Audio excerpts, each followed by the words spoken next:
What's up, YouTube?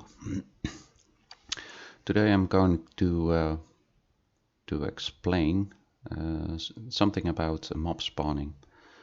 1.16 introduced a different way of mob spawning, and that's mainly the range of mobs will spawn. As the most of you hopefully will know that mobs won't spawn 24 blocks within the range of the player. So if I'm standing on this gold block over here, mobs won't spawn before this white glass. Now, the way they implemented this is that mobs will spawn beyond 24 and 44. So this is the range where mobs will spawn. Now, this is mainly true for simulation distance of 4 that you can change in your settings, and realms also work with simulation distance of 4. That is a problem, mainly for bigger farms, because that simulation distance of 4 is really low, and what you will see is that if you're seeing mobs spawn, you can see that they're clearly within the 44 range, and beyond the 44 range they will immediately despawn. So that's a problem. So bigger farms on a simulation distance of 4 are actually a non-go. But there is the consensus that that also counts for higher simulation distances, and that's not true. If I set this to simulation distance 4, well, you can hardly see it, but sometimes a mob will spawn and then immediately despawn after the range of 44. So that's clearly a problem for a simulation distance of 4. Now, if I set the simulation distance to 6, the general consensus is that mobs still won't spawn beyond level of a range of 44, and that's simply not true. So I've set a glass wall at a range of 44 and a range of 54. Now, what you will see is that mobs will spawn after a range of 44 and are consistent. So they won't despawn, but they will still be there. And that goes until a range of 54. So it still means that if you're playing on a single player world, or you're renting a server where you can change the simulation distance, these bigger farms are still viable. So that is an option. I will wait for a few minutes when mob spawning will be false, and we'll see if there are any mobs spawned beyond the 44 range.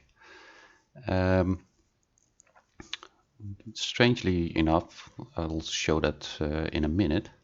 I've also executed some experiments to see if there's a limitation of the maximum spawnable blocks that you need to get the maximum amount of mobs that you can kill.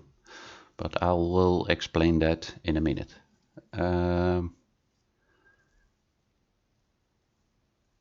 Okay, as you can see, there are clearly some mobs spawning beyond the 54 range and are not despawning.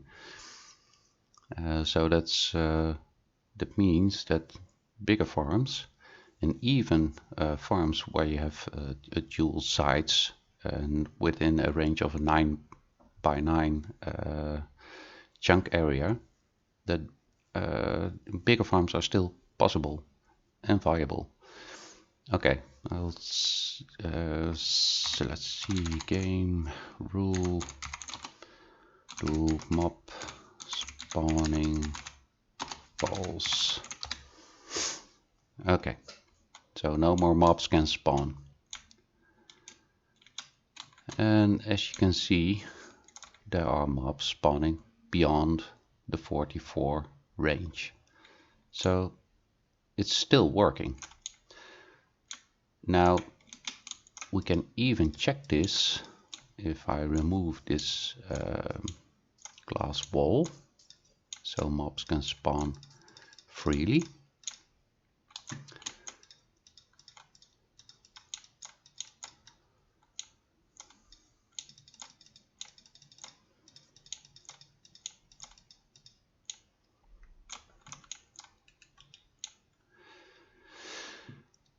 Is by checking whether how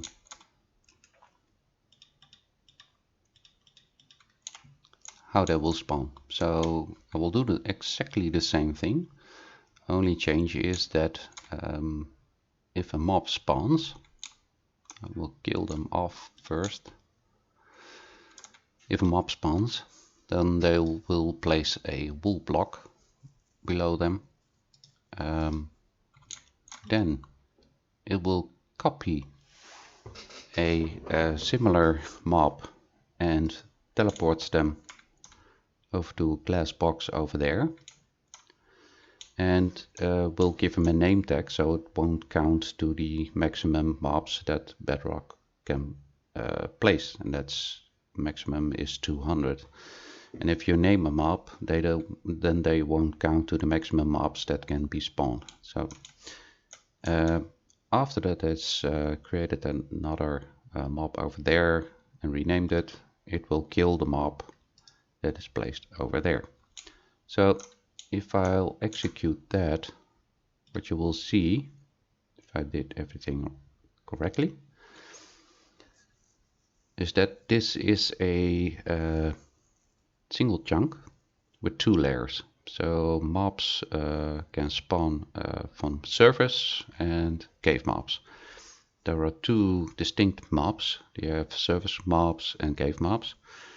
And cave mobs are limited to a maximum of 8 spawns. That also counts for the surface mobs, where you can also have a maximum of 8 mobs in Bedrock at least. Now what it's doing is running this for 5 minutes exactly at the same time, and that's at midnight. Kills off the mob, places a copy of it in a glass box over there, and after the 5 minutes I would simply check how many mobs are over there and count them, and something interesting came up. With a single layer chunk with 2 levels, so cave and surface, you have an average of 9 mobs per minute, and that means an average mob per block about 0.09. So that's not exactly high. But if you place another chunk next to it with 2 layers, the value will go up to 21.2 mobs per minute, and also an average of 0.1. And that will continue until you reach about 2048 blocks. Then the average per block is still 0.09, and you have about 36 mobs per minute. After that, if you go any higher, so the next step would be 2560 blocks, the average per block goes down significantly. So instead of 0.09, you go back to 0.07 and around 40 mobs per second, per minute. That means the ideal mobs per block is around 2048. So if you're having 2048 spawnable blocks where mobs can spawn on, and it doesn't matter what pattern you're using, you'll have about the ideal situation to get and kill as many mobs as the computer can produce. Higher is better, but not really necessary. So at 2560 blocks, you'll have around 40 mobs per minute, and that's in 5 minutes time, that's around 208 mobs. And with 2048 you have around 181. So that's not a major difference that will give more value for the amount of blocks you place. So my best guess is that 2048 spawnable blocks is an ideal situation, at least for 1.16. Now, as you can see, mobs are spawned and immediately killed, and what we'll see after 5 minutes, I won't wait for 5 minutes, but after 5 minutes the spawning will be stopped, and what you will see is all the positions where mobs are spawned. And if we do mob spawning false, okay, so no more mobs can spawn. And what you see is that after the range of 44 blocks where mobs can spawn, there's still mobs spawning, and it looks like the range is just before 54 blocks. So that means that actually bigger farms are still viable, because with a simulation distance of 6 you can still have big farms. Now if we go over here, and that's what I did, is that you have a box full of mobs that are cloned and copied over here and all have a name. And what I did is kill them all and really count all the mobs that were killed in that combination. So that was a bit of a tedious work, and I did every simulation for 5 times for 5 minutes. So that's 25 minutes for every setup I have done. And my conclusion is that around 2048 blocks is the ideal situation for that. Now, another thing I was playing with around is the way we normally use bigger farms, and that is, if we look at this default, what most of the people use is a row of blocks with buttons on it so they will fall down, and have a big water source behind it, so when the mob will spawn here, it will go to its kill chamber over here, and that's it. Now if you see, it takes quite a while before the mob is finally at its final position. So I've been tinkering with that simulation and checked if there's a way to increase the rate. Now I've been working on all different kinds of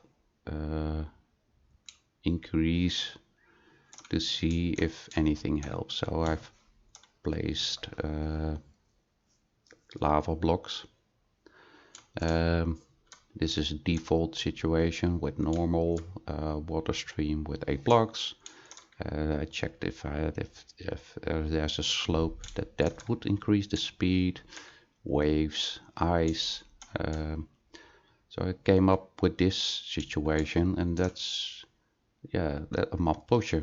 So if a mob falls exactly on this spot, then it will be ejected, and it seems quite viable. there's a problem with it, and that's that there is just one position. It has to fall exactly on this space, and when it's falling over here, let's say here, it will still take a great time before it reaches its final position. But it's optional. So if we check over here, we have a magma block, which also been used a lot of times, and we have a mob pusher here, not this time with 8 blocks, but with 6, I think. 1, 2, 3, 4, 5, 6, yes. And a default long stream, which you can think about that here is a trident kill or something like that. Now if we start that, you can see that the magma block is taking some time before it's killed, and before the normal mob is reached its destination, the other mob will already be there. So there's a bit of time to gain, and I've placed 2 creepers at different positions. This one is exactly falling on the pusher, this one is falling before it, but it will be pushed by the second one. So if you can check that again, so that one isn't pushed, it's same as speed as this one, so it will be pushed twice and it's already there, and the creeper has just perished on the magma block. So there's some gain with that. Now I've tried that out and it's still just for fun, nothing serious, but I've tried it out over here. So there's a lot of slime blocks working, so that's the reason why it's not quite viable yet. But okay, if I place a skeleton over here, you will see it gets pushed almost directly into the kill chamber. If I'll place them over here, get almost the same. It will be pushed much faster than a normal water stream. And even if you're placing it over here, it will still be pushed quite fast into the kill chamber if it doesn't want to hang out. Well, I've checked both systems. I have the default exact copy of this one but on a default way, and this one will give you about 46% more efficiency. So this one gives you about 3,500 items per hour, and this one will give you about 2,100 per hour. So that's quite significant improvement, but still it's just for fun. Don't think it's really viable, because you really need a lot of slime blocks to accomplish this. Also, it's getting laggy on your server, so I wouldn't recommend this. Also try this over here, and I think this is a designed by Dr. Cyan, or not sure if he pronounces his name correctly, but this system uses scaffolding and buttons to spawn mobs, and the buttons are for the reason that there are no spiders will spawn in this system, and mobs can spawn below the scaffolding, and the water above it will push the mob into a one wide gap over here. And what it does is about the same idea. Mobs will fall over here. Maybe I can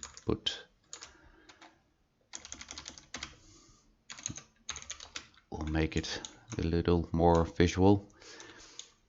Mobs will fall down this one wide trench, will be pushed quite fast into the kill chamber, and will be killed by 4 trident killers, which will transport the XP to this location. So this is one farm which uses a 6 simulation distance. Quite efficient, not as efficient as before, but it still gives around 18 stacks of gunpowder. So that is for one section. If you build another one over there, you'll get about 36 stacks of gunpowder and a lot of skeleton bones for bone meal. Also witches and all that stuff, zombies, rotten flesh. So it's quite efficient. Yeah? Oh, sorry about that. It was a package delivery. Anyway,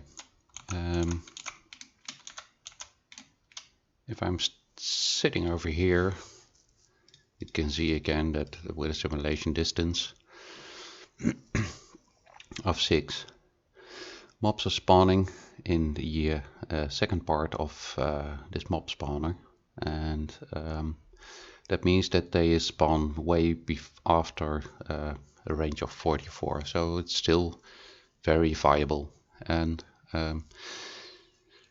these can be placed in a chunk area that's 4 chunks away, so you can make a second mob farm as this one and will double your rate. So instead of 18 gunpowder, you will get 36, 37, dependent on how the spawning goes. But you will clearly see that this sphere is built with a range of 44, and this building, if you extend it with another 10, then this is 54. Mobs will spawn in this area over here. So clearly not as efficient as it used to be, but because this sphere will turn and a part of it won't spawn mobs. But then again, it's still viable anyway. So that's about it, and I'll see you next time. Bye bye.